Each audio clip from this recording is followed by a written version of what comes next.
Uma ótima quinta-feira, meu povo! Estamos aqui mais um dia com vocês. É um prazer estar com vocês aqui no SBT. Eu sou o Paulo Mansur, espero que você esteja bem aí do outro lado e fique comigo. Você com a sua família, você que está no trabalho, vem com a gente. Começamos mostrando uma ação de um homem que estava com uma espada japonesa. Espantou bandidos na tentativa de furtar bicicletas em um prédio. Vamos ver a cena? Dá uma olhada nisso. Olha essa cena, gente. Os caras indo lá, ó, fazendo o maior esquema para entrar no prédio, né? Desceram. Você viu o esquema que eles fizeram para entrar? Entraram primeiro por um buraco. Aí abriram. Daqui a pouco ele... Só que esse rapaz estava com uma espada japonesa. Olha lá. Olha lá. Rapaz do céu. Olha só. Não, eu gostei desse rapaz. Primeiro que ele teve atitude, né? Os caras largaram a bicicleta. Ó. Só que é o seguinte, esse rapaz, me parece, pelas imagens que eu vejo, me parece que esse rapaz sabia o que ele estava fazendo, porque não é qualquer um que tem uma espada dessa. Né? Não é qualquer um que tem uma espada dessa. E ó, olha o jeito que ele mexe na espada. Ele sabia o que ele estava fazendo ali, pelo que me parece. Possivelmente poderia ser um rapaz de arte marcial, né? Isso aconteceu durante a noite. O rapaz estavam invadindo ali, ó, vamos pegar umas imagens. E eles estavam indo numa boa, né? Não sei como é que eles conseguiram abrir ali. Eu não sei como é que eles conseguiram abrir o portão, porque eles entraram por aquele buraco e depois eles conseguiram abrir o portão. Os moleques saíram correndo no desespero, não teve, largaram a bicicleta. Largaram a bicicleta, né? É verdade. Ele virou o samurai, tá conhecido esse rapaz já, olha lá. Tá certo. E ele... É uma espada japonesa na realidade, né? Essa espada é uma espada japonesa. Você vê que o trio sai correndo, abandonando bicicleta, tudo. Me parece que esse rapaz do lado dele poderia ser o pai dele, deveria ser o pai. O pai dele tomou um susto quando ele... Né?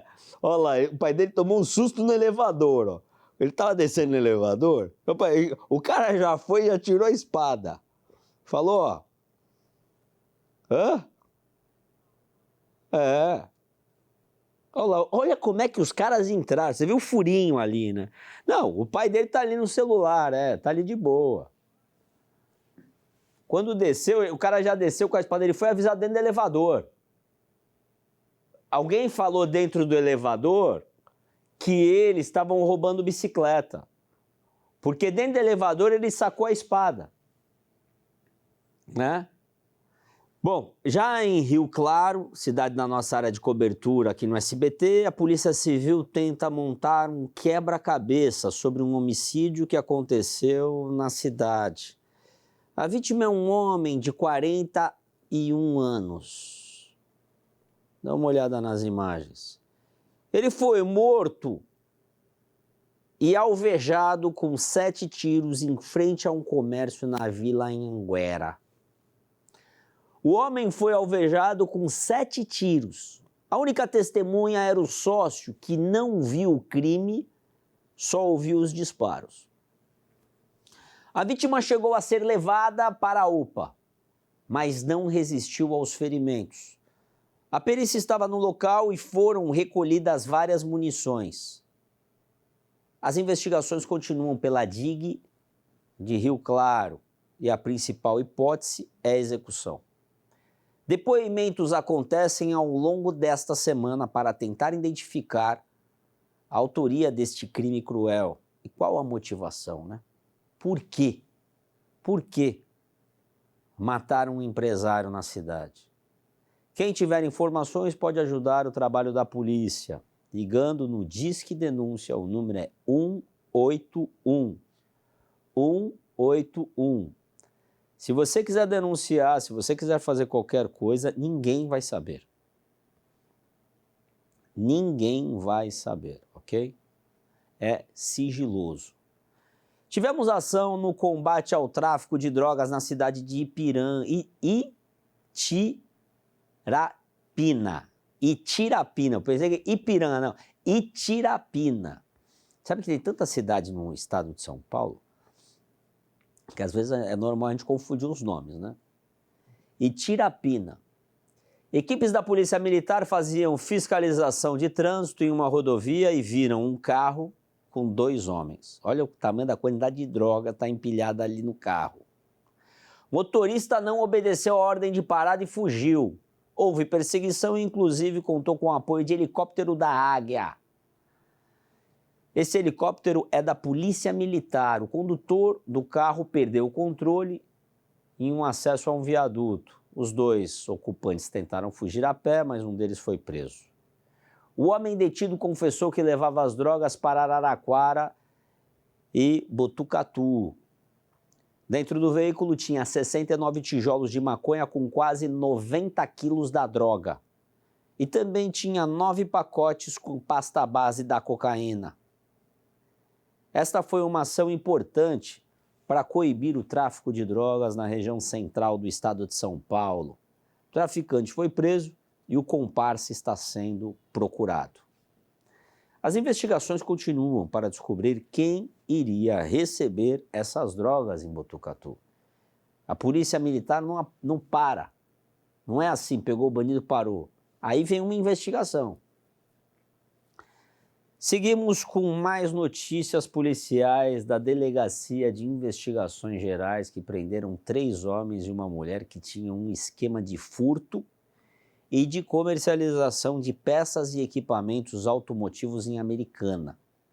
Hoje tem o quadro também, a gente já vai falar mais para frente, mas no final do programa, do Alô Doutor, que a gente vai falar sobre esse assunto do Fausto Silva, dele receber, que as pessoas estão muito na dúvida em relação a isso, do SUS, ele recebeu um coração.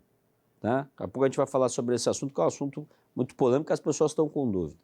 Bom, voltando ao assunto aqui da cidade americana, a Polícia Civil descobriu que 2 funcionários de um comércio furtaram as peças e repassavam para um casal que vendia os produtos pelas redes sociais. A quadrilha foi identificada e os policiais apreenderam em 2 endereços cerca de R$30 mil em produtos. Lá também tinha 2 réplicas de armas. Olha só o armamento. E parece perfeito, é perfeita a arma. Perfeito. Se alguém vai assaltar com uma arma dessa, você entrega na hora. Tinha também anabolizantes, como vocês podem ver nas imagens. Um casal que vendia produtos furtados através de redes sociais. Eles vendiam através da rede social, esses anabolizantes aí, que está na imagem. Pagou a fiança de um salário mínimo e foram liberados. Um salário mínimo. Já os funcionários que furtavam o comércio irão responder ao processo em liberdade. Aí eu faço a pergunta para vocês, meu povo que está me assistindo aí. São liberados? Será que vão deixar de cometer crimes? O que vocês acham? Mande aqui para o zap da população 11 96783 6666. Você acha que cometer crime, ser liberado assim na hora com um salário mínimo, você acha que vai dar certo no nosso país? Eu falei sobre o presidente do país, El Salvador, que ele construiu um presídio para 100 mil presos. Lá tinha assassinato, chegou a ser 90 assassinatos num único dia. Está 2 semanas sem assassinato no país.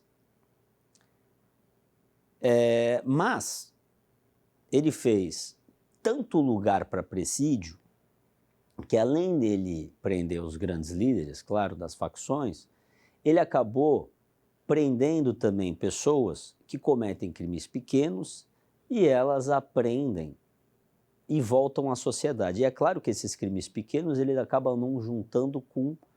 Então você tem lá um presídio de uma ala dos criminosos, de uma ala com criminoso menor. Será que não deveria existir no Brasil mais presídios? Por exemplo, eu paro para pensar aqui, eu fiz uma leitura eu fiz uma leitura, são 428 mil presos que deveriam estar presos no estado de São Paulo. 250 mil estão. Tem um déficit de cadeia no Brasil, no estado, de 250 mil presos. Ou seja, deveria ter 4 presídios desse para acabar com o déficit de prisão. Então, ou seja, a pessoa, o juiz vai lá e prende. Só que ele prende, vai para uma cadeia, tem 20 pessoas, tem 20, não tem 100 num presídio, na mesma cadeia. Como é que vai, nem o preso que está, como é que esse preso vai sair de lá bom para a nossa sociedade? Os próprios presos querem uma condição melhor dentro do presídio. Porque fica tudo misturado. A pessoa que comete um crime pequeno, rouba uma bolacha no supermercado, fica com um criminoso que sequestrou alguém, sei lá eu. Vocês estão me entendendo? Esse processo deveria ser melhorado no nosso país, deveria ser mais organizado, né? E aí a pessoa aprender a conviver em sociedade. Agora eu vou mostrar um flagrante que aconteceu em uma das maiores rodovias do nosso Brasil. Um caminhoneiro foi detido pela Polícia Militar depois de percorrer 7 quilômetros na contramão. Rapaz do céu, esse teve peito, hein? O que ele fez aí? Nós recebemos isso do Zap da população, por isso que é importante você mandar aqui, hein? A gente recebeu, pode colocar aí na tela. O cara é doidão mesmo, hein? Chegou aqui no SBT com exclusividade. Esse vídeo foi registrado por um motorista que filmou o caminhão na contramão. Só para ter uma ideia desse risco, tem que fazer um teste pelo menos de embriaguez nesse maluco aí, né? Olha só. Olha só. Fizeram ok, porque eu estava falando aqui, tem que fazer o teste nele. E aí a informação que eu tenho aqui é que fizeram o teste nele e deu 4 vezes mais de embriaguez. É isso, ou seja, explodiu o bafômetro. Explodiu o bafômetro. Isso aí acontece. Ele falou que não tinha bebido, né? Diz ele que não tinha bebido, estourou o bafômetro, deu lá que era 4 vezes mais a cachaça no cara. Falou que não tinha bebido, o cara na contramão, doidão. Doidão, é louco. Imagina você que tá. A gente pega a estrada, vai lá para Campinas, Ribeirão Preto, a gente percorre a Rio Estado. Imagina você tá dirigindo, você vê um doido desse, gente. Não é possível. Isso eu nunca vi. Essa daí eu nunca vi na história. Ele meteu o louco mesmo, olha lá. É doidão esse cara, hein, gente? Mas e aí? Aí foi preso, deve pagar, vai pagar, tá, deve pagar uma fiancinha, que é o que eu falo. Você pega um maluco desse nos Estados Unidos, não tem nem fiança para um cara desse, é ficar na cadeia. Entendeu? O cara andou 7 quilômetros na contramão. Eita, mano! Numa rodovia. Milagre total não ter matado alguém. Colocou milhares de pessoas em risco, isso aí não é brincadeira não. Olha, agora vamos de informação no nosso estado de São Paulo, aqui no programa Voz da População. Vem aí, Giro Cidade, solta aí.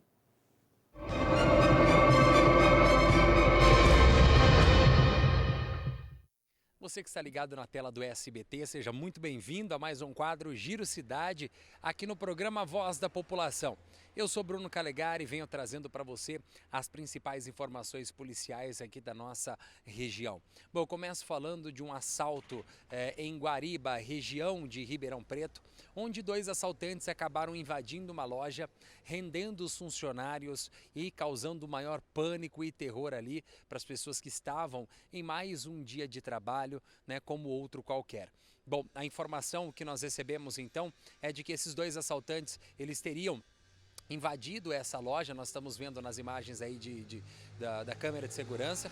Eles invadiram a loja, causaram maior pânico e terror, né, para os funcionários e fizeram um limpa completo no caixa. Bom, a informação que nós recebemos então é de que eles teriam levado uma grande quantidade de dinheiro e fugido na sequência. O desfecho dessa história é que a polícia civil, com seu trabalho de investigação, conseguiu localizar esses dois assaltantes e também um terceiro comparsa que havia participado deste assalto. O veículo que havia sido utilizado, um veículo preto que foi roubado, né, produto de furto na região, ele acabou sendo recuperado também, além das munições e também todo o material que havia sido levado desta loja. Então a gente registra aqui o trabalho rápido da Polícia Civil, que conseguiu identificar os dois assaltantes e o terceiro comparsa. Todos foram presos e agora estão à disposição da Justiça. E olha, a Polícia Civil de Ribeirão Preto prendeu um homem acusado de ter cometido roubos e furtos pela região sul da cidade nos últimos dias. Pelo menos 4 roubos ele teria cometido. Nós temos imagens aí de como este homem agia. Você vê que uma mulher está passando ali pela rua, caminhando com o seu cachorro. Ele volta então, sai caminhando pela frente, percebe que a vítima aproxima, calcula o tempo certo de agir e parte para cima da mulher. Bom, todas as suas vítimas eram mulheres e mulheres que estariam caminhando com o seu animal de estimação. Ele chega, anuncia ali o assalto, pede para que passe celular e todos os seus pertences e sai como se nada tivesse acontecido. Pois bem, os dias dele de bandidagem pela rua acabaram aí com a ação da Polícia Civil no seu trabalho de investigação. Nós temos imagens aí do momento em que a polícia vai até o seu endereço para realizar a prisão deste homem apontado, então, por cometer roubos na zona sul da cidade de Ribeirão Preto. O trabalho de investigação DIC, os policiais disseram, né, que ele sempre atuava no Jardim Botânico, na região da Avenida Professor João Fiuza. Bom, as vítimas sempre mulheres, como eu disse, e ele costumava agir ali no cair da tarde, início da noite. Ele utilizava ou um veículo ou uma moto, passando como moto entregador. Inclusive colocava aquela mochila nas costas. Bom, a equipe da Polícia Civil descobriu que o homem tinha os veículos em seu nome e nunca teve qualquer passagem policial anterior, o que chamou a atenção das autoridades policiais. A prisão dele aconteceu na residência dele, que fica na Vila Virgínia, zona oeste da cidade. Bom, agora ele segue preso e está à disposição da Justiça. Imagens que chegaram para nossa produção, viu? Durante a noite, um incêndio de grandes proporções devastou vários caminhões no pátio de cerâmica, situado às margens da rodovia Melo Peixoto, a SP 278, né, em Ourinhos. Apesar dos danos materiais que foram causados ali, as intensas chamas, não houve feridos. O Corpo de Bombeiros foi mobilizado e atendeu ali a ocorrência, né? Seguindo ali todos os protocolos para conseguir apagar as chamas. O incêndio consumiu 2 composições de carretas, incluindo tratores e semi-reboques, que foram completamente destruídos. Além disso, outros veículos no local também foram afetados pelas chamas, embora tenham sofrido ali danos menores, né? A violência das explosões geradas pelas chamas foi tão intensa que os moradores próximos relataram ouvir os estrondos. As autoridades locais ali fazem o seu trabalho de investigação agora para saber as causas deste incêndio, se teria sido criminoso ou acidental. E falo ainda de Guariba, viu, onde uma pessoa ali que estava com seu veículo, né, uma mulher, ela conseguiu fugir e escapar de uma tentativa de assalto, né, quase concretizou-se em um assalto. As imagens de câmeras de segurança mostram a ação aí de 2 assaltantes que à noite se aproximam do veículo, percebem ali, né, uma facilidade para se aproximar da vítima, mas ela rapidamente consegue perceber a ação dos bandidos e acelera o veículo. Eles inclusive tentaram correr ali para alcançar, mas não teve jeito, né? As câmeras mostraram ali 4 pessoas, na ação aparecem 2 pessoas então agindo, outras 2 estariam mais afastadas. Agora a polícia faz o seu trabalho de investigação para tentar localizar quem seriam esses assaltantes que tentaram fazer mais uma vítima, possivelmente para usar este veículo, né, ou para o tráfico de drogas ou para cometer outros assaltos pela região. Vamos a um flagrante de furto em estabelecimento comercial no município de Ibaté. Câmeras de segurança do local registraram toda a ação. Após ser informado sobre um furto, no estabelecimento, a polícia militar agiu rapidamente. Utilizaram o sistema de monitoramento, conseguiram ali fazer a identificação do suspeito e conduziram as investigações. O indivíduo ele foi encontrado com um curto espaço de tempo, a rápida ação da polícia, né? Ele estava em um sítio abandonado ali na estrada de terra, na região de Ribeirão Bonito, né, que conecta Ibaté a Ribeirão Bonito. Ele estava com uma arma de fogo. Foi levado até a delegacia de Ibaté, onde prestou depoimento e, na sequência, foi liberado. Imagens do São Carlos em Foco. Tá aí, fica até um pouco da nossa indignação, né? O cara vai lá, comete o assalto, o roubo, o furto, o que quer que seja, a polícia localiza e, na sequência, ele é liberado. Bom, e eu encerro a minha participação de hoje aqui no quadro mostrando uma imagem bonita. O Águia foi utilizado como meio de transporte para salvar uma vida. Exatamente, Águia de Piracicaba realizou o transporte de um coração para transplante, né? A equipe do Águia 4, ela foi acionada pela Central de Transplante de Órgãos para o transporte bem-sucedido de um coração. Teve um destino para o transplante, né? A captação ocorreu no Hospital da Base de Bauru e o órgão seguiu para Botucatu. Então tá aí essa imagem bonita e história emocionante que nós estamos mostrando aqui na tela do SBT. E agora vamos de zap da população. O povo reclama e a gente vai atrás para resolver o problema. Solta aí.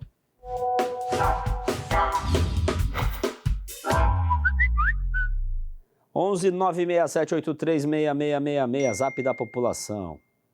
Rogério Rodrigues, da cidade de Piracicaba, mandou uma mensagem falando da situação que está o ecoponto no bairro Água Branca. Segundo o nosso telespectador, o local está sobrecarregado. Vamos mostrar as imagens. Para quem não sabe, o ecoponto é um ponto que você pode descartar lixo doméstico, por exemplo, entulho de obra, né? Uma janela velha, por exemplo, essas coisas, né? Então você coloca lá no ecoponto. É um local que recentemente colocaram fogo, olha as imagens aí. A preocupação do nosso telespectador é preocupante, né? Ele fala que é próximo de uma creche e de uma escola o local. Diante disso, a gente entrou em contato com a Prefeitura de Piracicaba para questionar essa pergunta do nosso telespectador. Em nota, a Secretaria de Infraestrutura e Meio Ambiente realizam a limpeza no local. A administração pública informa que só neste mês 4 toneladas de materiais foram retiradas do ecoponto da cidade. E vamos continuar acompanhando. Eu acho muito importante, né? Eu acho que é importante esses questionamentos da população e a Prefeitura responder. A Prefeitura de Piracicaba sempre dando muita atenção para o nosso programa Voz da População. O prefeito ele responde a gente, isso que é importante. A gente vai lá, pergunta, prefeito, está acontecendo isso, prefeito, ele vai lá e responde, né? Eu acho que isso é importante para os telespectadores nós de Piracicaba, que é uma região tão grande. Bom, vamos seguindo com mais reclamações. Vamos mostrar agora fotos do povo que tira comigo aqui, a selfie da população, solta aí as fotos. Olha lá o povo, ei povo, ei. Meu povo, vem de Ribeirão, vem de Jaú, vem de Bauru, vem de Marília, um beijo a todos de Marília. Barretão que foi o meu presidente. Meu presidente estava em Barretos, fui convidado para estar lá com ele, né? Falei lá também com os deputados estaduais que estavam lá, estava o Bove, estava também o presidente da Lesp, o André do Prado, estava a Dani Alonso também, que é a nossa deputada. Eu acabei não indo, não deu para ir, perdi essa, mas eles estavam lá representando a Assembleia, foi muito bom. Nosso presidente parou Barretos. O homem chegou, parou. Parou. A próxima eu vou lá, hein, Jair Messias Bolsonaro. A próxima eu tô lá com você, hein? Vou grudar em você, tá? Barretão parou, e merecido, né? Você viu uma popularidade desse tamanho? A popularidade do homem desse? Todo mundo que estava ali começou a gritar o nome dele, né? É loucura, gente. O homem é forte. Bom, vamos agora, continuando com as reclamações. Mensagem de Fabrício, da cidade de Brotas. Mandou pra gente. Ele procurou a nossa equipe, depois de ter gravado um vídeo na rua Ângelo Dalla. Ele fala ou eu vou falar? É só a imagem? A imagem fala tudo. Tá bom, ele fez imagem. Não, porque tem uns que escrevem, manda imagem e escreve. Tem outros que falam, né? Ele mandou a imagem, ok. Mas a imagem fala tudo, só tem cratera aí e ele deve estar pedindo asfalto com certeza. É isso que ele quer. Bom, a prefeitura, ao invés de usar o asfalto para tampar os buracos, jogaram ali concreto para tapar o buraco. Foi isso que ele falou, tá? Outras ruas da cidade estão cheias de buracos. Diante disso, a gente procurou a prefeitura para entender o que eles fizeram, né? Porque é uma cidade turística também, é uma cidade bonita do nosso estado de São Paulo. A administração municipal informou que, por meio de nota, que os buracos foram tapados com concreto como medida emergencial e paliativa. Neste local foi realizada a troca de tubulação da rede de água e a prefeitura busca resolver a burocracia para recapear as ruas da cidade. Vamos acompanhar. Olha, eu quero falar duas coisas. É a cidade de Brotas essa, né? É isso? Tá, cidade de Brotas. Quero falar duas coisas. Primeiro, que o prefeito respondeu a gente aqui. E eu acho que isso é importante. Ok? Segundo ponto, o prefeito está querendo resolver o problema, na minha opinião. Se ele não tem grana, as coisas não estão andando, o cara foi lá e resolveu, mesmo que seja com concreto. Ele resolveu, ok? De uma maneira assim, que a gente está vendo, mas depende, o cara não tem recurso, não tem asfalto na cidade. Ele foi lá e tapou. Agora ele precisa resolver esse problema, realmente, de deixar a cidade, né? Porque não dá para você ficar metade concreto, metade asfalto. Você sabe que tem muitos lugares de primeiro mundo que não tem asfalto, é tudo concreto. Por quê? É mais difícil quebrar o concreto do que o asfalto, né? Então, tem lugares que é só concreto. Eu não vou falar aqui que o prefeito fez bem em fazer isso não, tá? O prefeito tem que fazer a correria dele atrás de asfaltar a cidade. Mas ele achou essa solução, né? Então, é importante o povo de Brotas tentar entender como é que está a prefeitura. Tem dinheiro em caixa? Não tem? O prefeito está querendo correr, está querendo trabalhar? Precisa entender. Eu falo isso daí, eu não tenho, nem conheço o prefeito de Brotas, tá? Nem conheço ele. Só estou falando aqui porque não dá para a gente falar mal do prefeito, não. Precisa entender, o cara está trabalhando, pelo menos que tapar o buraco. Agora vamos falar o seguinte para vocês.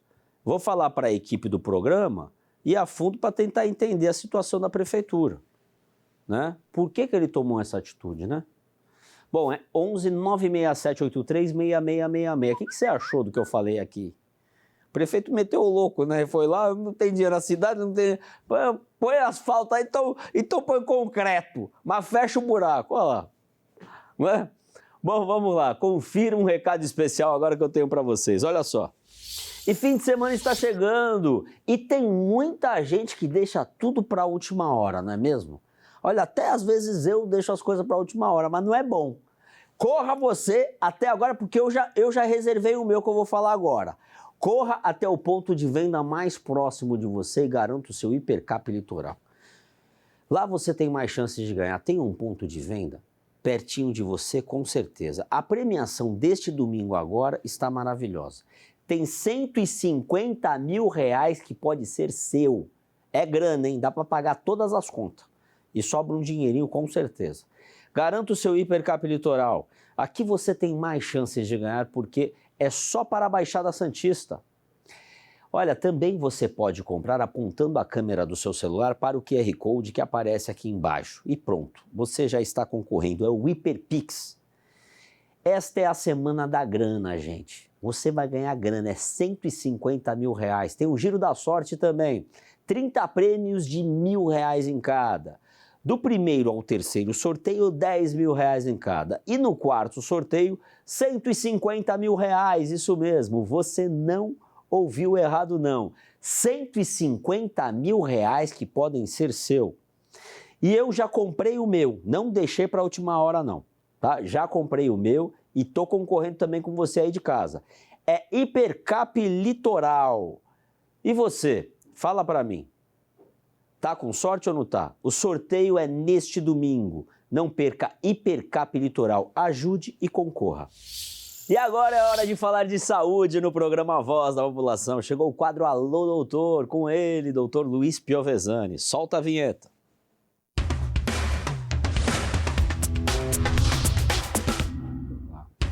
Doutor Luiz Piovesani, um prazer estar com você. Sempre um prazer, sempre saúde. Aliás, Paulo, mandar um beijo para Laurinha, segunda que passou, aniversário da minha filhota. Papai ama você, filha. Que Deus te abençoe sempre. É isso aí, Laurinha. Completando quantos anos? 3 aninhos, Paulo. 3 aninhos. É tudo de bom. Filho é tudo de bom, né? Uma maravilha. Olha só, Zap da População, 11 967 83 6666. Doutor Luiz Piovesani tira as dúvidas da população na área médica. E, doutor, a primeira pergunta. A notícia dessa semana foi o transplante do coração realizado pelo apresentador Fausto, que é conhecido por todo mundo, nós brasileiros, né? Ele fez essa cirurgia porque ele tinha uma insuficiência cardíaca e acabou ocorrendo essa doença. O que eu queria que você falasse um pouco sobre isso, né? Porque as pessoas acabaram falando um pouco sobre transplante, acabaram falando o Brasil inteiro, acabaram falando também sobre essa doença cardíaca. Isso daí acontece muito no Brasil e a gente acaba não vendo, é porque é um famoso? Paulo, foi assunto da semana, então começa o diz que me disse, né? Então as pessoas falando, às vezes não sabem o que está acontecendo e veio agora à tona a doença insuficiência cardíaca congestiva. É uma doença que é comum, ela acontece, né? Então o coração é um órgão muito nobre, né, Paulo? E a função dele é o quê? É bombear sangue para o tecido, principalmente rico em oxigênio. Então o paciente começa a ficar fadigado, cansado e tem vários os motivos que podem fazer o paciente levar a essa situação. Hipertensão arterial descompensada de longa data, o aumento do peso, o infarto agudo do miocárdio, doença de Chagas, né, o coração chagástico, diabetes mellitus, que é tudo que nós falamos aqui no programa durante o ano inteiro. Né, ter um certo cuidado com a saúde, por exemplo, eu treino todo dia e tenho uma alimentação regular, mas não tenho nenhuma comorbidade, você também. Né? Então, às vezes, o paciente ele esquece de cuidar da saúde, ele deixa a saúde em último plano, e não estou falando do caso do Faustão, não sei, né, na verdade, qual foi o motivo que levou o Faustão à insuficiência cardíaca congestiva, mas o estilo de vida é o principal, para manter a pressão em valor estável, para evitar a diabetes ou manter a diabetes em valor regular, evitar o problema, né, Paulo? Mas deu certo, o Faustão fez realmente aí o procedimento cirúrgico, e graças a Deus, até então, tudo certo, que Deus abençoe o Fausto Silva. Ainda mais passando do quê? Dos 50 anos, 60, esse negócio do coração. Mas para o homem, falam que muito depois dos 50 para tomar cuidado. Né? Principalmente que tem história familiar, Paulo. Então, claro, que quanto maior a idade, maior o risco, né? Mais cuidado temos que ter com a nossa saúde. Né? Então, o coração, ele tem que exercer a função dele, né, de uma forma correta. Quando ele começa a diminuir a sua capacidade de fornecer oxigênio para a circulação, aí dá zebra. E olha, como é que funciona o transplante no Brasil? Como é que funciona tudo isso daí? Você pode dar um parecer um pouco para a gente? Porque as pessoas, elas ficaram um pouco na dúvida, né? É claro que chegou um momento que ele tinha prioridade, estava lá na mesa de cirurgia aberto. Penso eu que se vem um coração, porque também tem que bater com o sangue dele, né? Vê que eu não sou médico, sou meio leigo no assunto. Mas, por exemplo, o cara tá lá aberto. Ele tem uma certa prioridade também. Isso, Paulo, e virou várias pessoas falando que o Faustão ele furou fila. Não, isso não é verdade. Então, nós temos mais do que 380 pessoas na fila e o paciente, né, que ele tem uma certa prioridade, exemplo, ele está internado, né, ele precisa de uma forma urgente do coração, ele está tomando remédio para que mantenha o coração dele funcionando ou está com o coração artificial, né? Então, esse paciente ele tem uma prioridade maior. Aí não é só a fila é importante, mas vale também, né, o peso, né, a altura, né, de quem vai fornecer o coração. Eu não posso colocar, por exemplo, o coração de uma criança de 8 anos de idade num paciente que pesa 120 quilos, é um coração diferente. Né, o tipo sanguíneo, né, as características do paciente, né, genética, tudo isso vai fazer com que o paciente tenha prioridade e às vezes acabe pulando um pouquinho a fila, que foi o caso que aconteceu com o Fausto Silva. Mas encontrou o coração, exemplo, na mesma região. Então, esse coração tem até 4 horas para ser implantado e começar a bater, né, no peito do receptor. Fora isso, o coração ele perde a funcionalidade dele. Então, a partir do momento que se encontra um coração, Paulo, tem que ser algo muito rápido. Então, já se coloca o paciente no centro cirúrgico, já se faz, né, a toracotomia, já abre o peito do paciente para se instalar o coração novo. E no Brasil, as pessoas elas têm que declarar que elas são doadoras, né? Porque se você não declara que você é doador, a pessoa também não pode doar. Me ligaram outro dia falando assim, Paulo, por que você não muda essa regra? Todo mundo ser doador e se não quiser doar, avisa que não vai doar. Isso daí existe no Brasil, mas também em outros países, é normal. É normal, agora outros países não. Outros países você já nasce doador. Agora sempre quem decide é a família, Paulo. Quem tem que autorizar sempre é a família, porque o paciente não está mais lá. Então, às vezes, tem uma morte cerebral. Então, por mais que o paciente seja... Ele declarou que ele é doador, se a família não autorizar, não existe... É interessante isso, né? Não existe realmente... Porque as pessoas vieram falar, como eu sou deputado estadual, faz uma lei. Não, essa lei é federal, eu sou estadual. Mas é interessante, porque existem países, então, que é o contrário. Já nasce doador e, se não quiser doar, ele assina um termo falando que não quer doar. Já nasce doador, inclusive, os nossos índices no país é horrível em relação a doação, né, em relação a transplante, e o Brasil, em relação à parte, né, cirúrgica, a parte efetiva de transplante, é referência mundial. Né? Então, importante sim, o paciente ele colocar no documento dele que ele né, que ele faz parte aí de paciente doador, mas a família tem que concordar. Então, o paciente sofreu um acidente, teve uma morte cerebral, quem vai decidir no último caso é a família. Então, avisar os seus familiares para que em uma situação dessa, ninguém quer passar por uma situação dessa, que realmente você se declara um doador. E quem paga o plano de saúde? É uma pergunta boa que mandaram agora no zap da população aqui. Quem paga o plano de saúde entra na fila do SUS? Com certeza o Faustão devia ter um plano de saúde, né? Nessa situação, se criou o sistema, né, de transplante nacional, até para não ter marmelada. Né? Então, você tem mais posse, você é uma pessoa mais conhecida, que você passe na frente de outra. Na verdade, não, Paulo. Mesmo particular, SUS e plano de saúde, é a mesma fila. Né, vai seguir os mesmos critérios. Então, tem critério para doação de órgão, tem critério para o receptor, tem critério para o doador. Né? Então, independente se é particular, é plano de saúde ou é SUS, é a mesma fila para todo mundo vai entrar igual. Olha só, mais uma pergunta no zap da população e você pode mandar agora que a gente pergunta aqui, 11 96783 6666. A pergunta vem do Marcelo Dias, ele é da cidade de São Carlos. Ele fala o seguinte: como vive uma pessoa com um coração transplantado? A vida dele pode mudar? Geralmente muda, Paulo. Depois do transplante, em média, 70% dos pacientes seguem a vida aí normal após 1 ano da implantação do coração. Claro, cada órgão, né, tem uma sobrevida, o coração em média de 15 a 20 anos. Embora isso depende muito, Paulo, do estilo de vida do paciente, da alimentação, da atividade física, se o paciente tem comorbidade, tem algum outro tipo de doença, mas em média de 15 a 20 anos. Olha só, região de Ribeirão Preto agora, o Edson Carlos pergunta o seguinte: o remédio para a próstata pode afetar a relação sexual? Nossa, totalmente uma outra pergunta fora do assunto. Mas responde.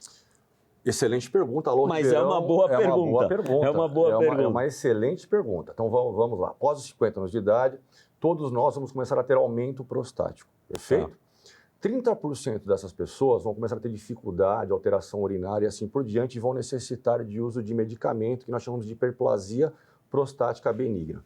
Quais são os 2 remédios que, diferente de câncer, hein, pessoal, pelo amor de Deus, quais são os 2 remédios que mais se usam neste caso? São os bloqueadores alfa e são os inibidores de uma enzima chamada 5-alfa-redutase. Esse bloqueador e inibidor de 5-alfa-redutase, ele trabalha especificamente no hormônio chamado testosterona. Então, se relata que de 5 a 10% dos pacientes em uso deste remédio têm alteração sexual. Ou seja, não são todos. Né? Se isso acontecer, avise o seu médico, porque tem, dentro das classes medicamentosas, tem medicamentos diferentes. Então, tive uma certa intolerância a esse remédio. O remédio X eu parto para o remédio Y. Né? Então, tem alternativas de tratamento. Né? Agora, é importante avisar o seu médico. Sim. Olha só, vamos voltando à pergunta do Fausto Silva, eu quero perguntar mais sobre esse assunto. Eu acho que assunto é um assunto que a pessoa que ela vai fazer um transplante de coração, como que ela fica na mesa cirúrgica? Ela, por exemplo, às vezes o coração dele, ele ainda continua com o coração, claro, porque você tira o coração, morre, mas ele continua com o coração e vai aplicando, por exemplo, por quê? Já sabem que ele precisa tirar o coração, vai precisar colocar outro coração, mas vai se aplicando um remédio para aquele coração estar bombardeando, ele fica numa mesa cirúrgica sem dopado, lógico. Como que funciona nessa Paulo, situação? É uma situação para o paciente péssima, mas é algo que é a ciência, a evolução da medicina, né? É algo incrível nessa parte, né, da ciência. Então, se abre o peito do paciente, quando se tira o coração, se liga numa máquina extracorpórea. Então, uma máquina que fica fora do paciente e essa máquina faz todo o papel pulmonar.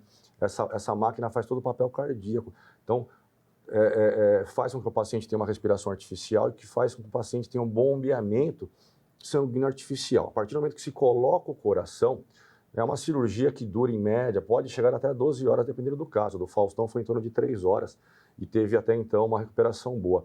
E a partir do momento que se coloca o coração, se faz a gente chama de anastomose, começa a se ligar vasos, a aorta, né, a pulmonar, a veia cava e assim por diante. Geralmente, quando se liga a aorta, o coração ele volta a bombear. É algo incrível, Paulo, é algo magnífico para quem acompanha esse tipo de cirurgia. É uma cirurgia delicada, né? Extremamente delicada, envolve um órgão muito nobre. Se meu coração não bate, eu não tenho vida.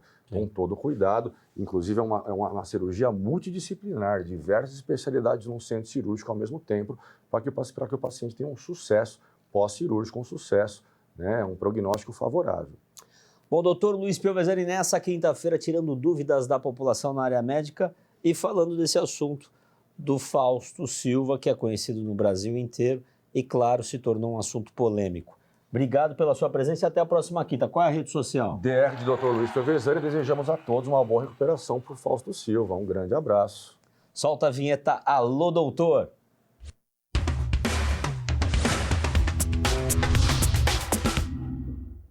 A gente vai para um rápido intervalo e já volta, não saia daí.